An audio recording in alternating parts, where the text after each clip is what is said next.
Welcome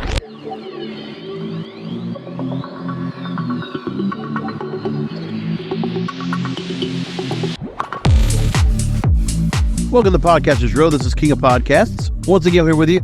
Thank you for being with me. I know I'm so erratic in the scheduling and timing. It is tough during the summer to get guests on the program and get them all scheduled in and all set to go.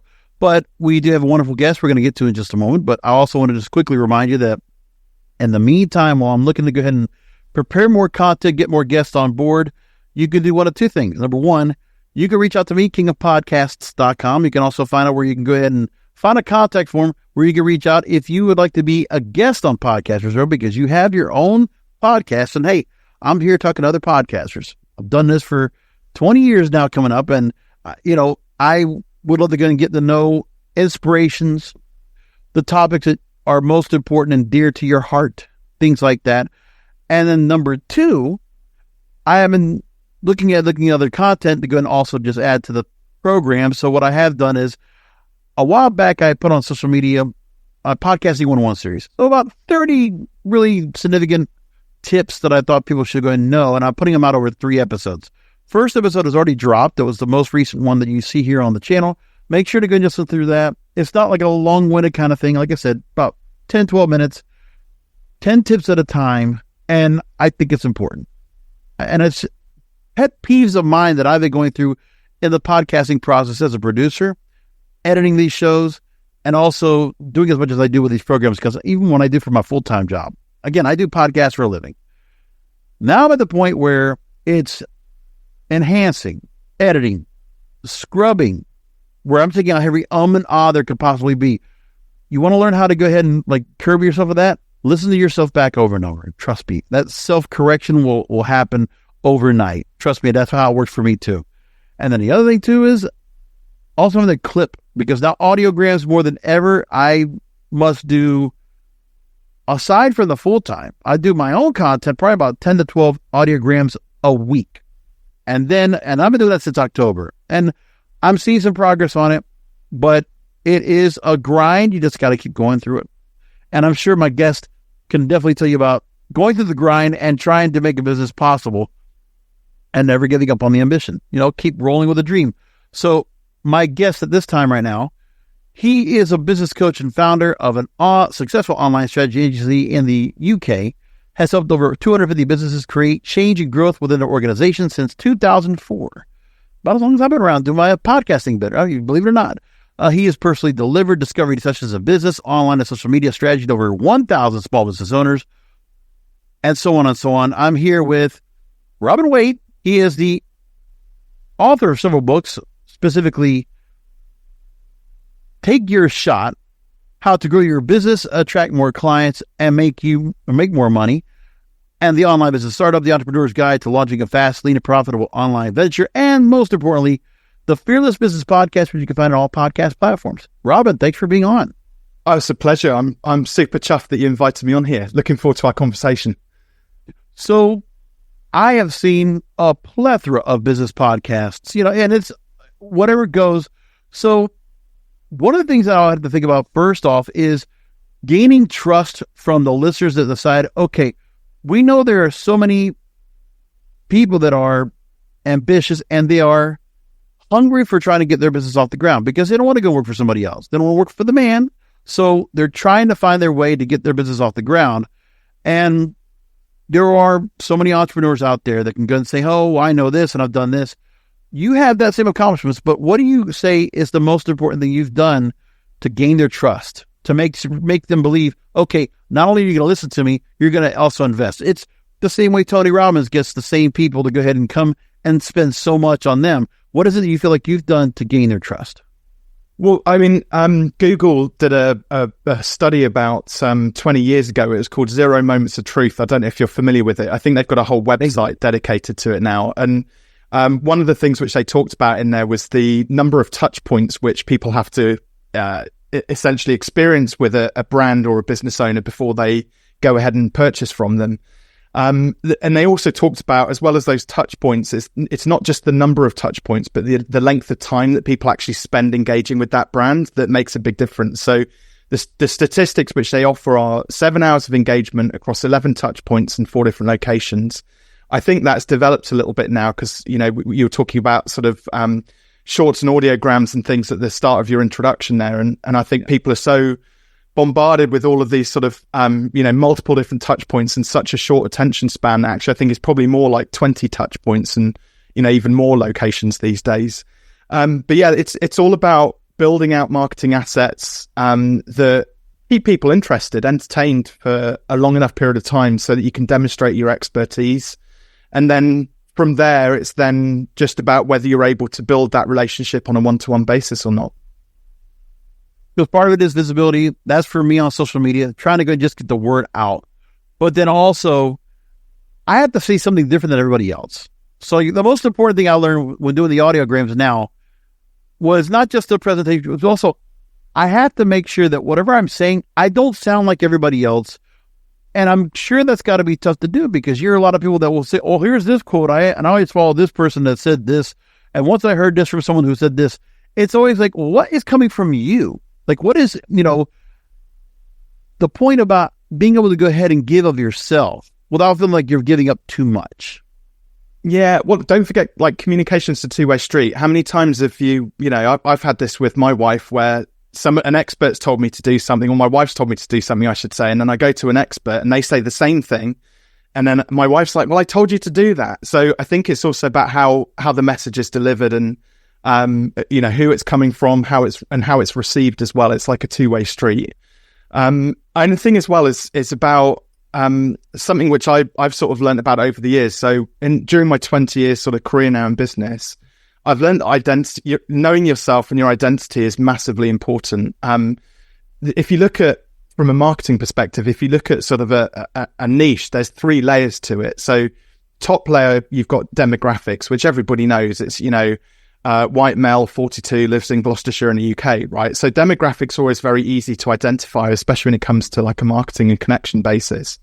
The second layer is where it starts to get a little bit more interesting, and that's where you go into psychographics. So not just where do they show up, but how do they actually show up and why? So what magazines do they read? What cars do they drive? What, groups, communities are they interested in sort of hanging out with? So there's you start to learn a little bit more about the person, your audience at that particular point in time. But it's the third layer, which I'm really most interested in. It's that identity layer. So there's no surprises that Fearless is quite like a surfy brand. Well, I'm into sort of surfing and cycling and outdoor activities and things like that. And I used to I got known for wearing this brand of t-shirts called Salt Rock when I first started coaching about 8 years ago. And so when I went through the branding exercise, she's like, what do you like? What sort of clients do you work with? This and that. And I'm a t-shirt and jeans coach. I'm not like a suit and booted, grey-haired old man. It's like, I like my t-shirt and jeans. I like to feel the sea and the water in between my toes down at the beach sort of thing. Yeah. So creating an identity which then also aligns with your, your prospects, the people that you're trying to sort of communicate with, is massively important. Now, part of this, you do strategy, and you've had a strategy with helping startups build up their businesses.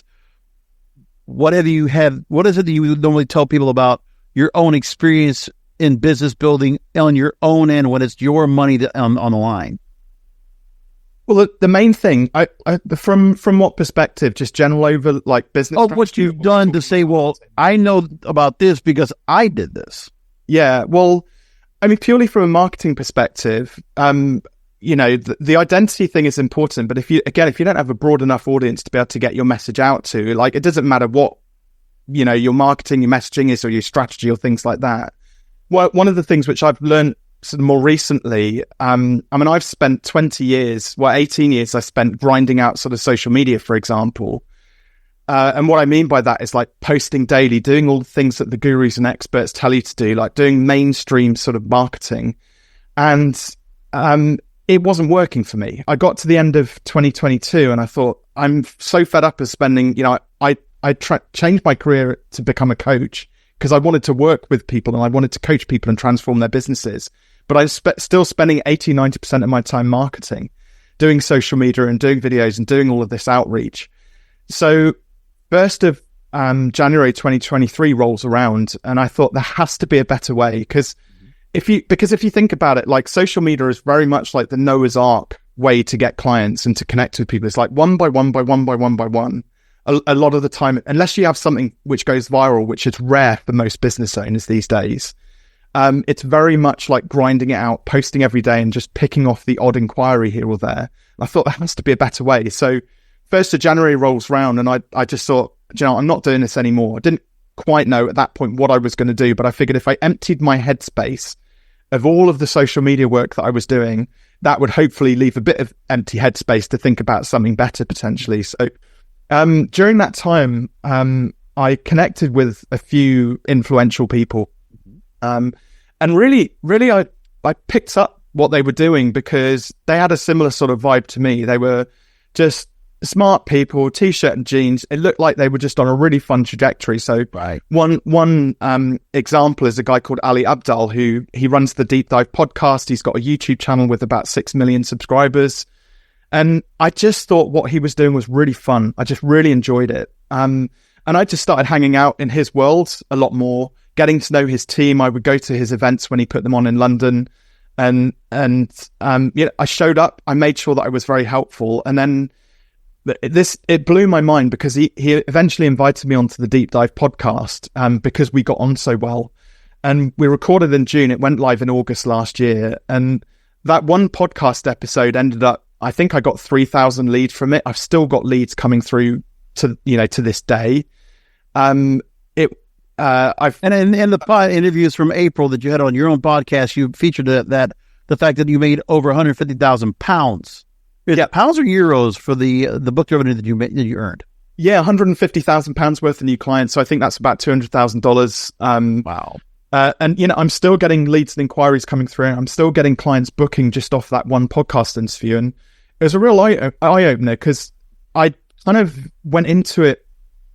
I was intentionally hanging out with Ali because he was fun, but I didn't really have a strategy behind it. It would be really cool if we did some work together. Since then, though, so we're now a year on from that, I've managed to slowly start to break down what the 5 steps were to create that partnership. What was the gold which kind of went into it to then eventually get that invitation onto it. But that was also an interesting part is that when you met with Ali, it was a genuine connection. It wasn't, this guy can move me up. It was a matter of you really had a good rapport, and it just happened to be that the benefit was by working together, doing some cross promotion together, that it benefited you financially.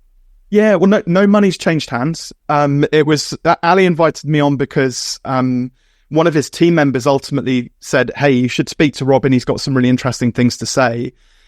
And this is one of the things one of the 5 steps which I ultimately, when I sort of reverse engineered it and figured out what I'd actually done, I'd offered several of his team members. So as his team grew, and I knew him from when he was about 800,000, 1 million subscribers, he grew his following very, very quickly. And so he went from a team of him and one guy to a team of 15 within the space of about 12 months.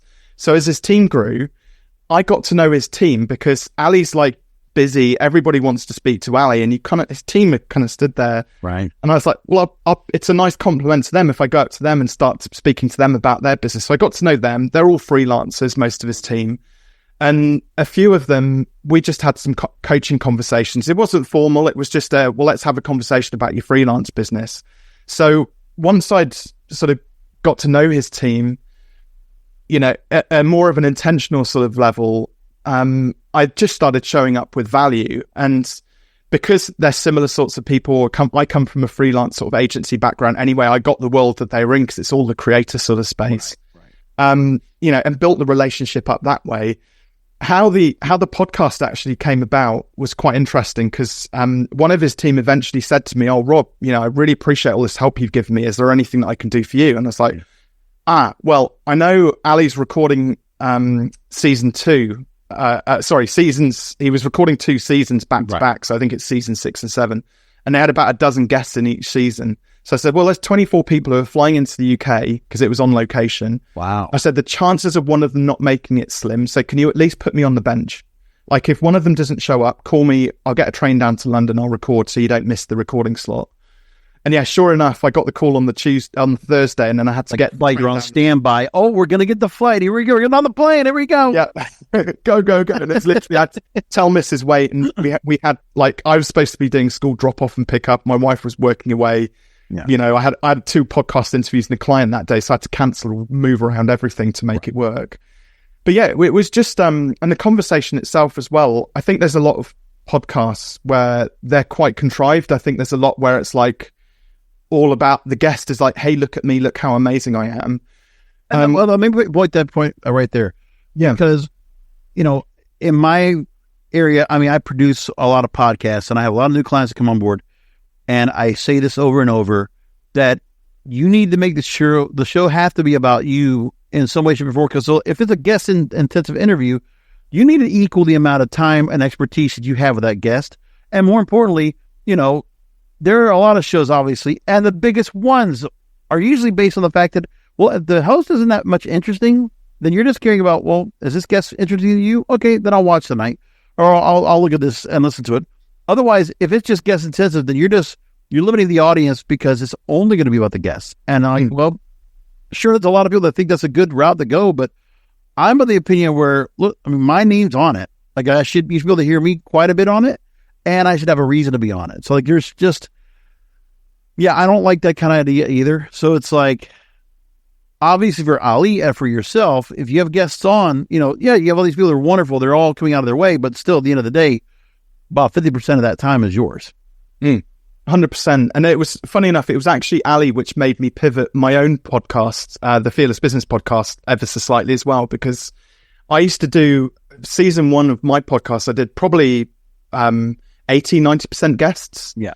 And Ali said, well, actually, we went to research you, Robin, and we listened to your podcast, and actually it was mostly other people.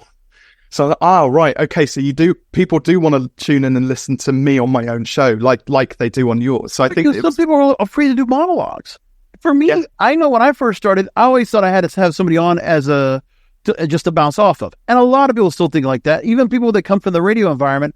I have a friend that I've tried to get him into podcasting, but it's like, he's used to doing call-in shows, right? And people, you know, guests calling in there or having, you know, people from wherever in the public calling in and expecting that interaction. But it's like, no. I mean, for me, I've always admired the monologue, but I also didn't want to be afraid of the monologue. I do 3 shows now a week. 1 to 30 minutes, the other 2 are 2 hour. And it's just me talking. But I have something to say and I have a whole lot of links in front of me and I know where I'm going to go with it. And I think some people, they do want to just hear you just, you know, talk, but also it's not about ingratiating. I don't promote a whole lot of things outside of I just want to talk about the content because it's like the golden rule. Treat people like you want to be treated. I want to go in, like if I'm listening to a show of mine, I want to feel like I'm doing my own self a favor. And when I listen back to it, I want to feel like, okay, I'm still listening in because I like what I did. I know that other people will listen to it. And the other thing too is that I'm going to ask you about this too. When it comes to what you want to do with your content, I'm sure, and this is from a marketing perspective, I'm of the opinion where, and I'm asking you as the expert, so some of my podcasts, I might pick a subject that is not going to be what I know will be viral, what I know will get viewers or get listeners, but I'll still do it anyway because it's still something of my passion. So like right now I do what's called the Broadcaster Podcast. If I talk about radio, conventional, terrestrial, AM, FM radio, right, not a lot of people are going to listen to it. That's okay. And I can put out as many audiograms to the moon, 6 at a time over the weekend to promote it. And, you know, I'm only going to get a dwindle of like listeners, but if I talk about something else, like whether it's AI or it's talking about some other major mainstream culture thing that I will attach to the media podcast just to draw on viewers, sure, I could do that, but I'm going to get bored of it. Like that's the part where, how do you go ahead and balance out how much should the show be about yourself and how much should it be about what you care about?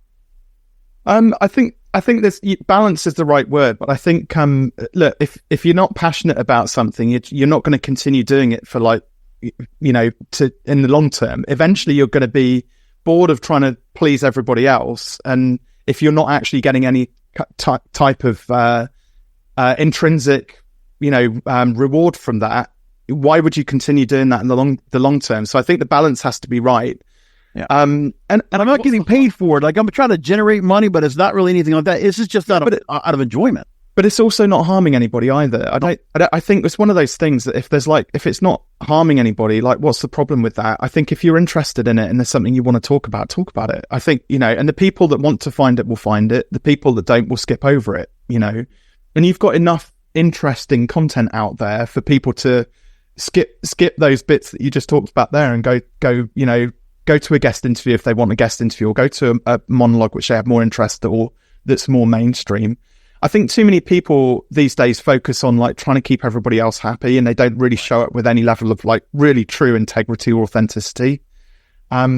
It was one of the great things about working with somebody like Ali is like, I mean, I don't know if you know much about him, but he's a qualified doctor, right? Mm-hmm. So he spent 7 years studying as a doctor to be a doctor, and how he paid for his studies was his YouTube channel. So he's a super smart guy who's a doctor. Wow. Yeah, he's also now got 6 million subscribers in this multi-million-dollar like business as a whole.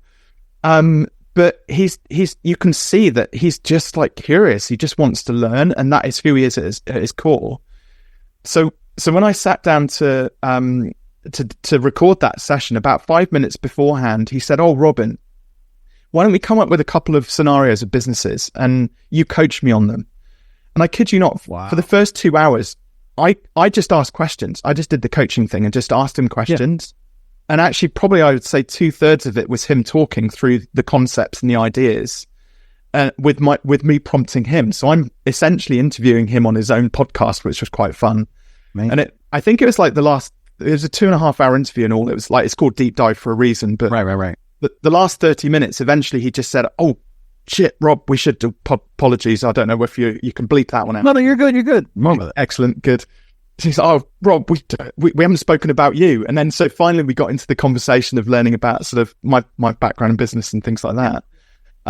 But I think too many podcasts, too many things that people put out, too many YouTube videos, they're very contrived. Well, he did the right thing. I love the fact that he didn't ask you about the background. Tell us about yourself. No, I don't want to hear that every interview. I am so tired of that. I can read your bio. I can read your background. I gave you the intro in the beginning. It's that kind of thing where the actual apply what you are best at for 2.5 hours. That's awesome. And for Ollie to go and give you that platform to go and like, okay, bounce this off of me. Let's say what happens. Giving me the scenarios, and you're getting through it. And I mean, let people experience what the coaching exercise is. That's smart. And obviously, by you bringing him up, he obviously was a turning point for you in last April, not this past April, but April 2023, that made a lot of changes for yourself. And, I think when you use the word fearless for the name of your podcast, it tells you a lot about, like, don't be afraid of who you talk to, who you connect with, and who might come your way. So talk to me about the fact of, in business and in marketing, you do have to do things where, do you feel like that often said line, ask for forgiveness before you ask for permission? Do you feel like that kind of like is something that you apply to yourself and what you're doing? Because, you are pushing the envelope, you are, bending but not breaking any kind of relationships. You are getting yourself out there as much as you can to get more for what you're trying to do. Like there's that ambition, and you're not afraid of, again, canceling a couple of interviews, canceling a couple of things, shuffling some things around when you know something good is going to come out of it. Yeah, I think it's the intentionality is hugely important. So I knew that when I made the transition, from the old to the new, that there were 10, I think what it was, okay, so you take somebody like Ali, and by the way, I've got a hot list of, I think, about 20 people of sort of similar standing now, entrepreneurs who I want to forge these similar sorts of partnerships with. Before this, I probably wouldn't have approached those people, because who am I to go and speak to Steve Bartlett or an Ali Abdaal or a Daniel Priestley or a Chris Doe or whoever it is? That many people probably won't know who these people are, but in my world, they're a big deal. I always thought, well, I've got to earn my stripes, and then I can go and sort of say hello to them and hi to them.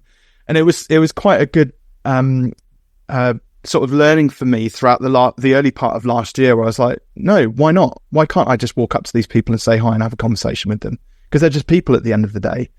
And I think before coaching, I was very introverted. So I ran a marketing agency for 12 years and sat behind a computer and didn't really say boo to a goose, never spoke, didn't have a podcast, didn't do videos. And so I've had to learn all of this just in this short period of time in the last 8 years to start to put myself out there. And the brand as well. So where Fearless comes from. So I said something during a talk several years ago, which was business owners need to fear the things in business and life ever so slightly less that's holding them back from achieving their goals. Right. Because I think a lot of the time that, just walking up to, well, here's a good example.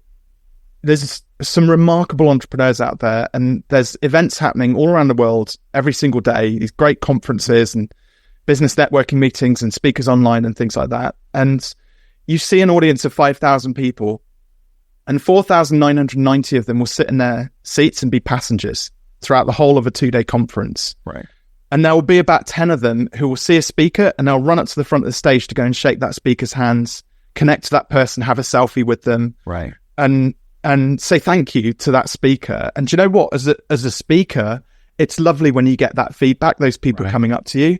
I really appreciate it. And actually being able to connect with those people at that sort of much more personal level, it's massively important. But those are the 10 people who are going to go somewhere because they're fearless. They feared that thought of actually putting themselves, getting up, walking up the aisles, going to the front. You feel uncomfortable when you go and do it at first, but you're like, no, I'm going to do it anyway. It doesn't. It's not going to hurt for me. Again, forgiveness before permission. Just go for it anyway and see what happens. I agree. Worst things worst. You trip up on the way up there, or you say something dumb to like Steve Bartlett or whatever. Like, nobody cares, right? Nobody else. Exactly. They got their own shit going on, so they don't care what happens. No, it's true. I know with my bosses that's for the full time I work at. They both are. They're humbling. They don't mind kind of finding their way into situations where they can meet new people and connect. And that's how we find business. It really is that. And, it's the way we meet people. And also the fact that, there's something to be said about like, you might get past that uncomfortable level. You get to meet somebody. We always have a certain mantra that we always want to work with people we like. So it's always good business. We don't want to deal with anybody that's going to just make it a hard time for us. No matter how much somebody would be nice, it doesn't matter. On one of your podcast episodes, one of the most recent ones you put out, talk about when I'm guessing you went to Disney World it was a family trip. It was 10 days. So from London, I know exactly those trips, and I live, 3 hours from Disney World. So I know exactly, what type of family you are that will be coming over here, the whole Disney experience, the Disney hotels, everything's Disney oriented. Hell, you must be wearing mouse ears throughout the whole trip, feeling the heat. What time of year, by the way, did you go? We went in April, so Easter still getting warm up there. It was starting to get up there already, but like the whole experience and but the family, how many kids? 2. So my girls are 10 and 8.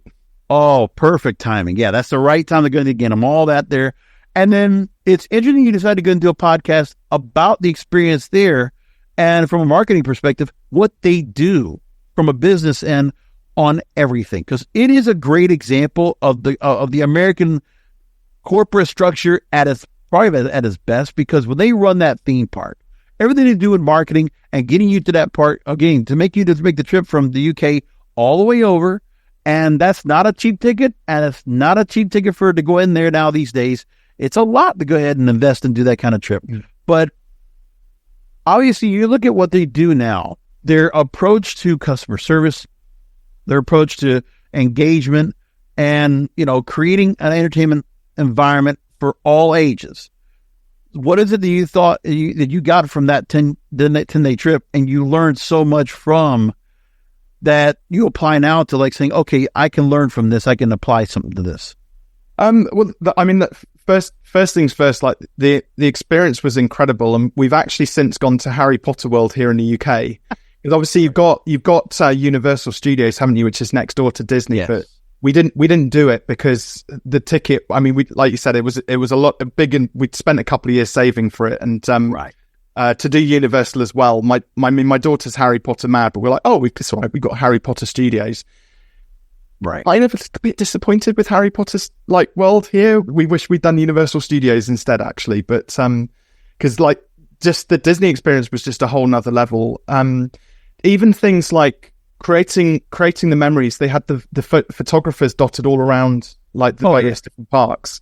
So you scan your card, you can have your photo taken like a dozen times throughout the day. And we visited all the parks. We had one of the 7-day passes. And of course, the first thing that happens when you leave there is you're like sharing those all across social. So all your friends are like really jealous that you're at Disney, and they're now thinking about booking their Disney trips and stuff like that. Most places that I know here in the UK, you'd have to pay 10 or 15 or 20 pounds, like $25. Oh yeah. If you want a photo, like a memo photo, right? But so it had all these wonderful photos, all as a part of the package. And the other thing which I thought was just remarkable as well was just the aftercare. So we got in our Uber when we were leaving, and within 15 minutes, because obviously we had the Disney app, so within 15 minutes we get a message saying, hey, why don't you rate your experience at, Oh yeah. Immediately after, when everything is, when it still feels fresh. Yeah. Exactly. So that, like, when you're in that kind of buying frenzy and you've spent the day there and filling your face with ice cream and like all the different rides and stuff like that, and the whole Disney experience. We leave a review. So of course they had like a dozen 5-star reviews from me every time we left one of the parks, but I think, I think a lot of business owners are so caught up in I call it the sales cycle of doom: sell, deliver, sell, deliver, sell, deliver. They're on this like wheel just going round. True. They forget about the quality of service which they're delivering. They forget about the aftercare and capturing those reviews and testimonials and case studies and things. And they're already looking for the next sale. And normally that's because they don't charge enough for the service or product which they're selling. So they have to keep selling and selling and selling. Whereas I know Disney have created like an enormous amount of demand. I mean, the franchise, obviously, as we know, is huge with films and cartoons and the streaming channel now and everything. It's just Disney, isn't it? It's a century worth of content and IP that they've built over the years. You can't miss it. But the thing is, though, that so they can command high prices, which means that they can then put more back into spinning up that flywheel. So all of a sudden, like when you charge more money for something in the way that Disney do, because it's not just about the 7-day pass to get in there. There's so the food, there's the fast passes, and things like that. That's they're not called fast passes. I forget what they're called. The lightning lanes. That's it. There we go. Yeah. So the lightning lanes and all the upgrades and things like that. Once they've captured them, it means that they can actually afford to give people a really great experience. And I don't know if they could squeeze any more people into Disney. They probably could do, but whereas most businesses are just on this like, I need more money. They're like, I don't have time for reviews. I don't have time for testimonials. But see, what's interesting is that you did the full-fledged VIP, because you bought the lightning passes, you did the extra part. Obviously, you went to the Disney hotels, right? You stayed in one of the hotels there. No, we didn't actually. We Airbnb'd it, and then got. Oh, there we go. That's nice. But the full experience you got from that, coming into America, that is one of the biggest marketing machines in the world. They are really good at what they do, and for everything they do, it's amazing how they satisfy so many people at such an amount of time. Like it's an amazing story. And I still think there's something about that brand for over, 100 years of that studio and be able to go do what they do, that everybody is synonymous. All you have to do is just say the name or just look at the way the font looks like, and it's Disney. And you're aware of what they do and how they constantly have new concepts, new things to continue engagement. Because they have to do something right to keep people to come to those parks. For some people to go ahead and commit to a yearly pass or your annual pass, which is like crazy money, but people want to do it. And they want to live that life out like cosplay. They really want to be a part of that, and they want to have that whole experience. It is a great marketing experiment that you to get a good experience yourself, along with having a great trip with your family. That must be really awesome. That's really, really great. Yeah. So let me go ahead and move along now real quickly into the books, because I didn't get a chance to talk to you about that. But, you've done a lot of work. Obviously, you do a lot of coaching outside of the podcast, but you also done quite a bit of work in writing books. So again, take your shot, how to grow your business, attract more clients and make more money, and the online business startup book. So when you look at what you do for coaching, the mindset I got, and I'll say this from the background, that there was a point for a couple of years that, the radio networks that I worked for full time, when we were still in office, we're remote from work now. But I remember we got to be part, we kind of backed ourselves into a co-working space / incubator space. So we got to meet with a lot of startups, and we got to try to help out as much as we could as, resource for these folks in the incubator and for the startup companies that would come in for meetings and all the co-working spaces that we had. We tried to kind of help out as we could, and we learned quite a bit from that. But one of the things is that everybody felt like, well, they couldn't really get much done if they didn't have any money coming in or any kind of funding. So that's the one thing everybody felt like was always a hindrance where, how much time and how much effort and how much patience are they going to have without any money coming in or with any kind of funding or resources to be able to go ahead and further the business forward. So when you have people right off the bat, startups that come in and talk to you, and they're limited on funds, limited on resources, and they're just thinking, well, I can't really do things unless I fuel money into this. What do you tell them? Yeah, I mean, so it's worth remembering that there aren't many investment vehicles where you can literally put zero money in and turn it into like a 6 or 7 figure income. So you can't stocks and shares or cryptocurrencies or any of these other, property. There's nothing else which produces the returns that a business can do. And the beautiful thing is that you can start doing that from nothing. Now, and this is where I'll probably say something a little bit harsh now. I think there are a lot of business owners that are too proud to run a business. They are not willing to do the work that's required to get a business off the ground. Imagine something as simple as washing cars, for example. There are lots of people who are capable of washing cars. So it's worth remembering that. There are a few people, though, who could go up to a nice neighborhood where there's 2 decent cars parked in every driveway, knock on 100 doors and say, oh, do you know what? I'm starting up a car washing business. I noticed you've got a couple of cars on the drive. Would you like me to wash them for you? And then the person at the door looks at you and goes, but where's your bucket and your sponge and your car shampoo? And they're like, well, you've got 2 cars. We assume that you'd probably have some in your garage. Like, could we borrow yours? We're just starting out. Right. And then too many people have these like just too lofty goals and ambitions because they think that they have this right to have a successful business. So they'd be like, they wouldn't want to go and wash those cars for any less than $50 or $100 or something like that. Because people can come up with ideas, but it's implementing that's the bigger story. Well, yeah, but let's not be too proud to just work really hard for $10 to start off with. You're not going to have to do that forever, but to learn the trade and save up some money and get your own equipment and things like that. So I think there's certain traits that business owners, like entrepreneurs, successful entrepreneurs have that gives them an unfair advantage. That means they do the work that are prepared to do the work that a lot of people wouldn't. Something which I touched on earlier on is like having the passion for something. You clearly like hyper passionate about podcasts and your other interests. And so you want to talk about them. It's fantastic.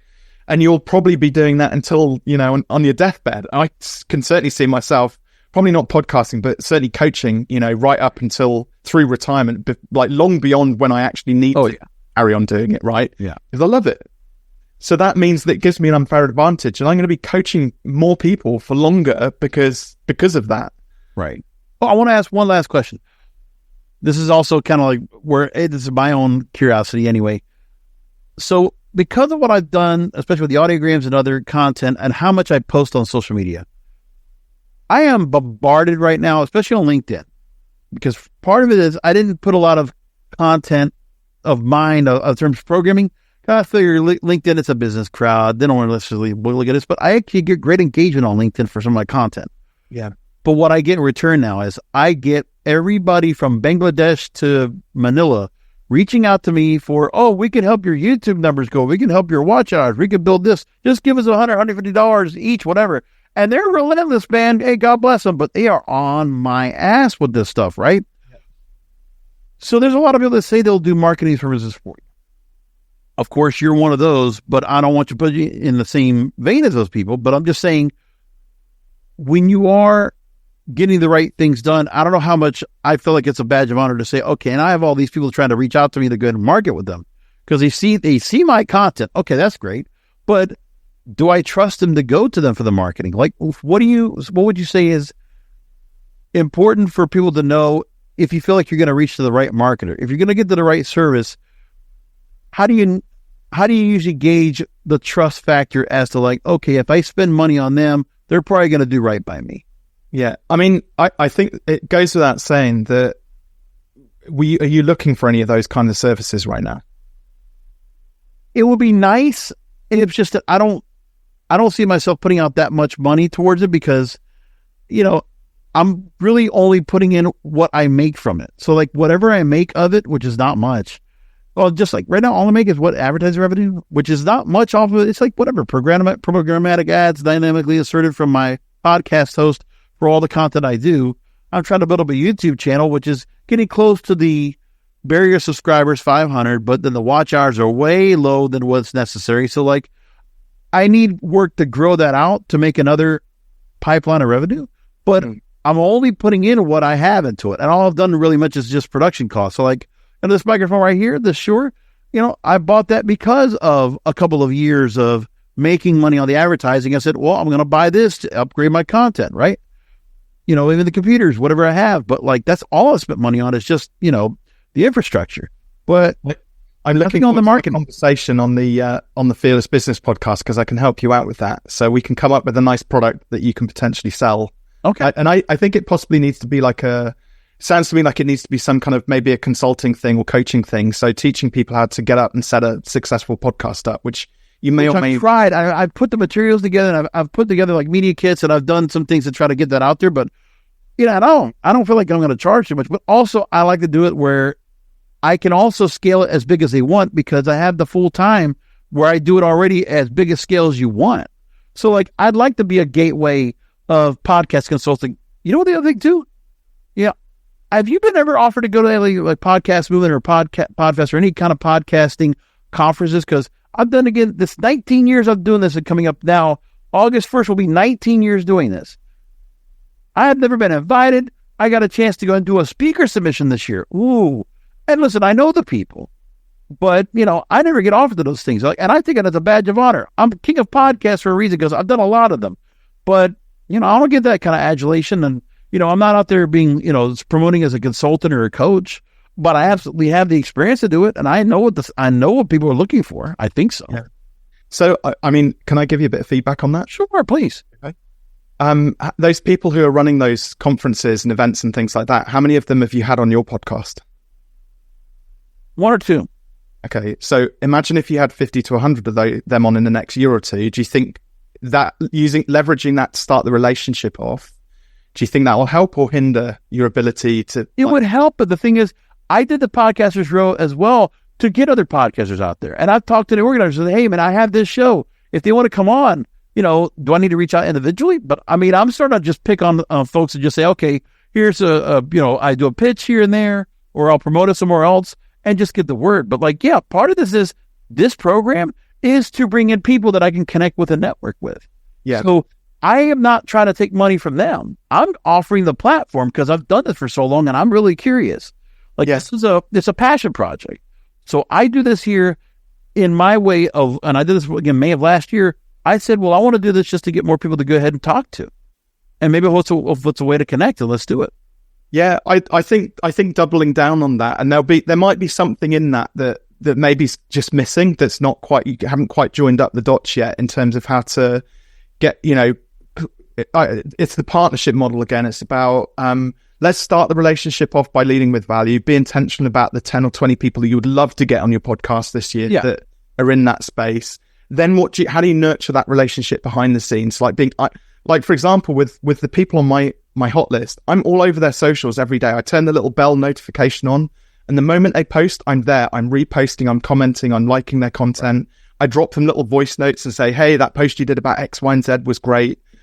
Is there anything I can do to help you promote this message? Because you're doing like a really great thing here. So I'm probably to the point where it's maybe even a little bit stalky, but I'm like, I want to big these people up because they're fun. They're doing putting good stuff out into the world, and they need to have a platform, and I want to help lift them up. And yeah, part of that, a tiny bit of that is because they might ask for me to come along for the ride, which would be great if they do. But part of it is also because I know that I don't have big audiences like that. So every little that I do to amplify their message, they're impacting and helping more people. You said something quite interesting actually about the that the DMs, basically the culture around DMs of people from sort of Pakistan, India, Far East, everything else. And you have to remember they're trying to run a business as well. But absolutely. They would also massively benefit from just having helpful advice. So every now and then when I get those drop into my email inbox, I write back to them, believe it or not. I take the time and I'm like, hey, have you thought about, like, this isn't something I'm interested in right now. I've got this covered, or I just don't want to do it. But would you mind if I give you some feedback? I've got a couple of pointers just to make your outreach a little bit better. So I can't help it. I want to help. Right. Okay. That's nice of you. I mean, that's very, very generous. I don't want to try to pry into anybody's marketing, because that's the thing. You're the marketing person. So you can talk to them, actually give them a lot of pointers that, and again, that free advice from you comes a lot, very, very valuable compared to me. Because again, I'm talking about content. For me, it's what it is. And I'll tell you, I mean, I've thought about, you're making me think about the fact of who I've tried to get on. And I've had some connections and trying to meet with people that would be great to have on the show that are absolutely attached to these conferences, but they're also hard to come by. And I also feel like, I don't know, maybe I don't know if I've been blackballed or something like that, something quietly that I haven't done anything to anybody. It's just like, for some reason, I found this name, King of Podcasts, in 2012. Nobody had the URL. Nobody had it on social media. It's like, well, I'm taking it, because I've done, again, tens of thousands of podcasts I've either edited, produced, whatever, or hosted myself. And, it's like, I don't know. And it was before I even called podcasting, I was calling it audio archiving. And what we were doing was well ahead of the game. But it's like, whatever it is, I don't worry about the rest of the podcast community, necessarily of that. I'm not no disrespect, but it's like, I put the show out here. I'd love to be able to get more demand on here. But again, I don't worry about using this as a monetary thing. For Podcasters Row, it's just for me, just to talk to some good people and offer the platform, because I think, it's a community where, like, okay, let's bring people together, because I think cross promotion is always very important. And I like to offer that part. Out of curiosity, if you knew you couldn't fail, what would you do? If I think, what was again? If you knew you couldn't fail, what would you do? I don't know if I don't worry about if I do fail or not. I just enjoy it. Well, for me, if I only have one person I'm talking to, because again, in the radio mind, you're always thinking about the fact that you're only talking to one person in the audience. Part of the pet peeve that you're talking to one person out there. That's how you're always talking to somebody. So I feel like at least one person will do it. Even if it's just me, I'm fine. I can lose myself to the fact that I don't have that much of an audience. There was a little bit of a blocker there. Sorry, I've put my coaching hat on. No, you're fine. I don't worry about failing because of the fact that, I've experienced failure, quite a few times. Listen, I got YouTube feeds YouTube videos now have 0 viewers. That's fine. I took my time out of my way to go and do it. I got a supporters club I try to do through the Spreaker program that hasn't gotten 1 subscriber. That's okay. That doesn't deter me. Doesn't stop me from doing anything. I'm still barreling on, and I still enjoy this no matter what kind of money I make. It would be nice to go ahead and I'll make this more of a discretionary where I can go ahead and, with supplement income. But that's the other thing too. I don't want to be one of those people that come into like a program like yours coaching, and it's like, I need this because I need to go ahead and like make a living. It's supplemental for me right now. So like, I have what I do for a living and I love it. And this I love, but it'd be nice to get something more out of this, get some more attention for it. And something comes from what does more look like? I think a lot of the time I hear words like, I want more money, but that, like, the Miss Universe doesn't know whether to put like $5 on the pavement, the sidewalk, or drop the winning lottery ticket, right? And when she hears more, she thinks, oh, I'll give Robin $762. And then I'm like, well, that's nice, it's helpful, but I need more, right? Right. Do you see? So sometimes you got $500 to $1,000 a month would be supplemental to me, and that would be nice to say, oh, I make that. That's pretty good. That's it's a cushion, and I guess put that money away. It's not like I need to like pay off bills with it. It would just be nice to go and do that, and then get some people to come on board that I can go and meet up with, and and get to know. It's like just I'm not worried about like, oh, I need to have these certain people on. Like I've had some pretty good sized guests that I've gotten to talk to or book, which is nice. But for me, it's not about like, making it, oh, I got to go and talk about this. I'm not pounding my chest like that. I just enjoyed it. There's a radio, man. There's a couple of things, though, which you've said, which I think, if I've heard this correctly, just around sort of just some recognition. Like, there's nothing wrong with that either. Right. Like, there's the side of me. I mean, again, I know I've mentioned it a lot, but the Ali Abdaal interview, there was a side of me which was like the imposter, which was like, why me? Like, I mean, he's had some remarkable guests on there, like why, like the founder of Gymshark, you know, Ben Francis, who's worth like multiple billions of dollars. Mm-hmm. Why me? Why did he have Robin Waite on there? But then there was also the part of me which I was just like, well, why not me? Like, you know. Just because these people have these massive businesses doesn't, you know, or different to mine, doesn't make my message any less valuable. And I think what I heard from you, something you said there was about recognition, and you used the word, I think I've been blackballed, I think it was. And it feels like an assumption. I think it is. I'm being very jokingly about that. I know. But I think there's like, if you're going to make an assumption, at least like do yourself the justice of going to like either prove that assumption or disprove it. I've had contact with both conferences, Podcast Movement and Podfest, and I'm not judging any of you out there if you're listening to this. Okay, Chris, Jared, you know, I like you guys, trust me, so don't get on me about this. But it is something to be said about like all these years, never been invited. And it's like, oh, I'm going to just be another a paid person like everybody else. Come on, let me speak, man. Do we not? You can just at least say that one time, okay, that I can put some real... I can put some dignity towards the name that I've built. You know, that's what I want. Here's a thought for you. Do you fancy a little challenge? Yeah. Here's a thought for you. So Jared and the other chap that you just named there, Chris, why don't you, and if you know their team as well, maybe reach out to one or two of their team members if they're too busy, or you can directly reach out to Chris or Jared and just say, listen, I'd love to speak at your event. Could you just tell me what's your qualifying criteria? What do I have to do? How do I apply to speak at your event? What are you looking for in speakers?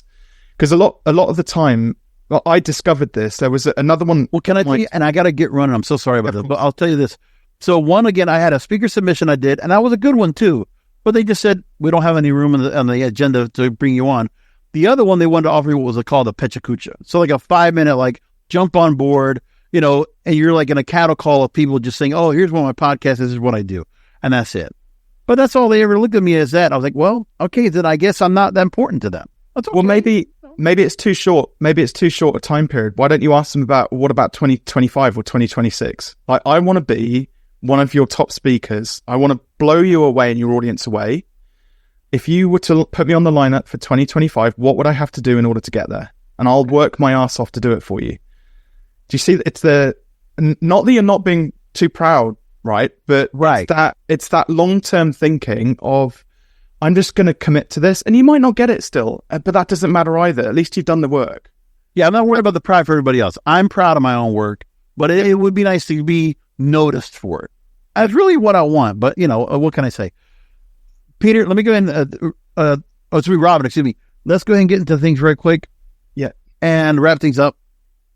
I don't know why I said Peter. Anyways, that's going to do it for Podcasters Row. Real quickly to the website. Your website is robinwaite.com, WAITE.com. Again, business coach, founder. Real quickly, go ahead and let people know if they go to the website. Obviously, they can go and look for the books. They can find the podcast. But take about 30 seconds real quick to let people know why you should go ahead and visit the website and what you can do to offer to them. If there's ways that, you know, if you're doing it through, you know, remotely, or if you're visiting in the States or it's in the UK, take us through how people can go and connect with you.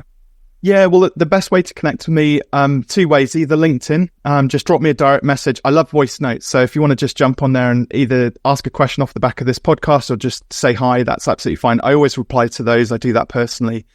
Second thing as well, I've actually got a gift for your listeners. So a free signed copy of Take Your Shot for whoever wants one. So, and I don't care where you are in the world, I'll cover postage. There is an option to pay for postage, but I give so many of them away for free. It's part of my marketing. But the website for that is fearless.biz/TYS for Take Your Shot. And hopefully we'll share a link somewhere to that. We'll go to add the description. Absolutely. Yep. Robin, thank you so much for being on with us. Really appreciate you. Listen, and I mean it. Thank you for talking to me about this, because I didn't think I was going to get a little bit of coaching out of you, but you make a lot of sense what you said. And yeah, I got to get back to these folks again. And honestly, like, I mean, one of those things I would like to do is like what I will do is I will branch back out and offer them to be on Podcasters Row, and I'll use it as a branch to go and talk to them and like, let's go ahead and talk more about what we're doing here. So like, what can I do? Come on. Let's like bring me into the fold here. I don't want to be isolated out of this. I want to be a part of it. I want, and the thing is for me is to contribute and to give back, because that's all I want to do, really, honestly. Like, if I make a little bit, that's fine. But for me, it's an enjoyment. So that's what it comes down to. 100%. Again, Robin Waite, the Fearless Business Podcast. Thank you for being again here with us on Podcasters Show. Really appreciate you making the time to go and join us. And listeners, continue to go and listen to the program. Again, look for future episodes of my Podcasting 101 series. You'll hear more tips, of course. And on top of that, come back onto the Podcasters Show. Until next time.